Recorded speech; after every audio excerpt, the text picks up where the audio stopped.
Hey guys, welcome back to the channel. So I'm bringing you guys another deck profile today. This time it's an update on my Salamangreat deck. And this time I decided to kind of take another step back like I did with Endymion. Kind of going back to one of my more older builds. And also kind of work around the ratios too. In fact, I actually wanted to try out this funny new tech card in my main deck. And honestly, the results are pretty good. It's just, we'll get to it once we get to it. But I guess the reason I decided to go with this is because we're dealing with some monsters that are coming out fairly soon that can't even be targeted, like Dragoon of Red Eyes, and it never hurts to try and be prepared for stuff like that. So, and that's generally what I'm trying to do with Salamangreat. It's just like kind of be prepared for like the upcoming format with cards that are coming out and so on. All right, so starting off with the main deck, still 40 cards, playing 3 copies of Salamangreat Foxing. Japata Duality also has a cool effect from the graveyard where you can basically get around floodgates and all that. So, yeah, definitely a good way to pop spells and traps. Next, 3 Spinny. I know some people think this card's going to go to 1 in the next ban list. If it does, I don't think it's going to kill the deck entirely. But if anything, I think the more correct choice is hit Will the Salamangreats to 1. That way, we don't have that high ceiling of drawing into it. And also, it just kind of like, it cuts a little bit of the consistency down. So, but yeah, we'll just have to wait and see what happens. But it's a level 3, helps you get into Mirage Stalio, so it's really nice.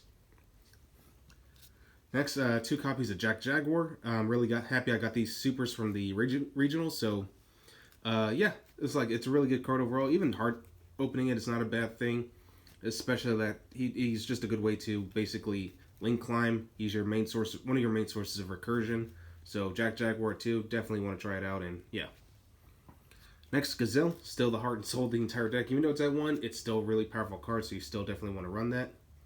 And for the other one, I'm also still running 1 Foul and 1 Falco, just, for consistency, and they're just free bodies overall. And the fact that those 2 are level 4s, you can get to cards like Abyss Dweller and all that stuff. So, nothing else to say about them. Alright, so that's pretty much it for the Salad Monster, so I'm moving on to the side engine. For the Cyberse engine, I'm running 3 copies of Flame Buffalo. This card's excellent. It's really good for draw power. I mean, it is your Pot of Greed, basically. You link it off from Balinks, and then you can discard 1 Cyberse monster to draw 2 cards. So it's a good way to dig out your deck. So it's a Pot of Greed almost every turn, and it is recurable too. I'm only running 1 Sea Archiver now, just because, he's just a really good extender, but you could easily dump this card with Flame Buffalo if you hard draw it. Or you can search it out with Signet Mining, so yeah. And then, of course, I didn't think I was ever going to bring this card back, but thinking about it now, it is actually good to have every now and then, even if you never see it. If it comes up, it comes up. It's Lady Debug. So, yeah, I decided to go ahead and bring this card back to 1. Only because, yeah, she is a normal summon, and you do have to watch out for hand traps, but to me, she's more of like a going turn 2 or 3 type of card. If I have something better, I'll go with that, and then I could use Lady Debug later if I need to. So, yeah, it's not too bad. Alright, so that's it for the Cyberse engine. Now we're moving on to hand traps. For hand traps, 3 copies of Ash Blossom. I mean, it's one of the best hand traps still, and also it's recurable in this deck, so I figured why not. 3 Effect Veiler, only because I don't have any copies of Infinite Impermanence, so I'm running Effect Veiler instead. And 2 copies of DD Crow. I don't have Phantasmate either, so I mean, not that we're really going to need it, especially once Master Rule 5 comes around, but we'll just have to wait and see. But yeah, DD Crow is just really good for the mirror match, for the Orcus matchup, or just anything that's graveyard reliant. And if you don't like DD Crow in the main, you can also try out Ghost Spell if you like, or even Ghost Ogre, It just really depends. And that's it for my monsters. Alright, so for spells, I'm running 3 copies of Signet Mining. This is your primary searcher of the deck.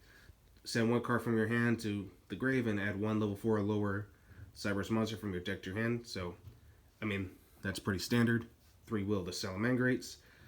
Just because, it's Monster Reborn and Soul Drain. I think this is the card they're probably going to try to hit, but again, we'll just have to wait to see what the ban list has in store first. And if it doesn't get hit, hey, we're lucky. 1 Sanctuary, 1 Salamangreat Circle, and for back row heavy strategies, just to be prepared, 2 Cosmic Cyclone, and the last one of Monster Reborn. Just for like an extender case I get hit with Nibiru. And for traps, I'm actually running 5 traps in my deck. So, my tech option, 3 copies of Storming Mirror Force. Yes, I am actually running it this time.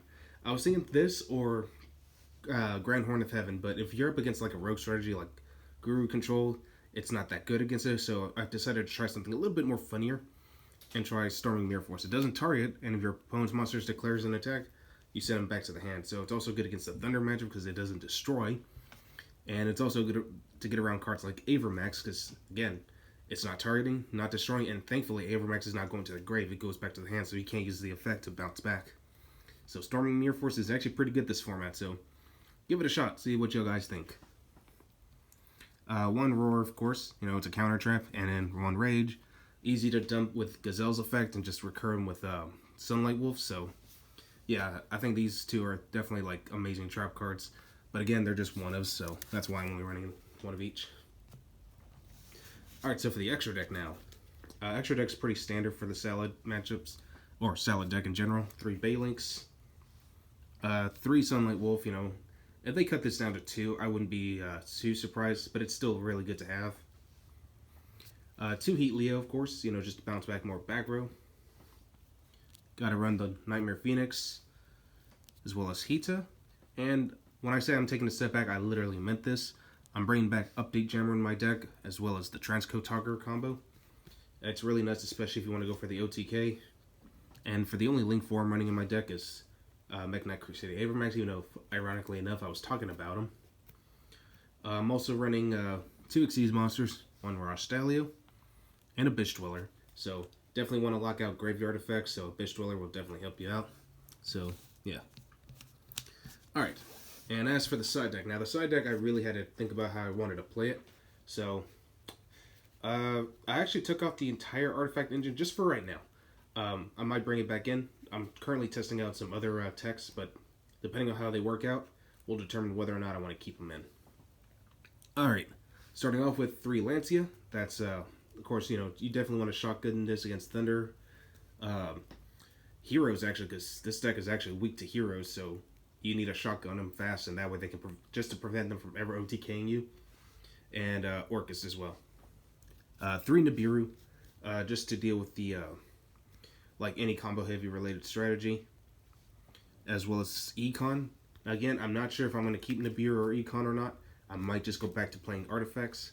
But if I do keep Nibiru, I'll probably just play up to 2. But again, I'm just kind of like testing out like other ways to play this deck, especially on the side. But yeah. Next, 3 copies of Hate True Nade. Now this one for sure will stay because a friend of mine was explaining to me like why Hate True Nade is actually a really good side card. It forces out your opponent to basically respond to it. If he can't respond to it, like cards with Super Poly or stuff like that, everything's just going to go back to his hand and you're pretty much golden from right there. And he's going to have to reset everything all over again. So, Hate True Nade, it's not too bad. But yeah, for sure I definitely want to keep it. And then, of course, 3 copies of Evenly Matched, just to deal with, like, decks that have, like, they just have that one board and they try to force you to break it. So, Evenly Matched is just, like, it just comes into clutch. So, yeah, that's basically what I got for right now. Well, hopefully you guys enjoy this, and as always, I will catch you guys again next time.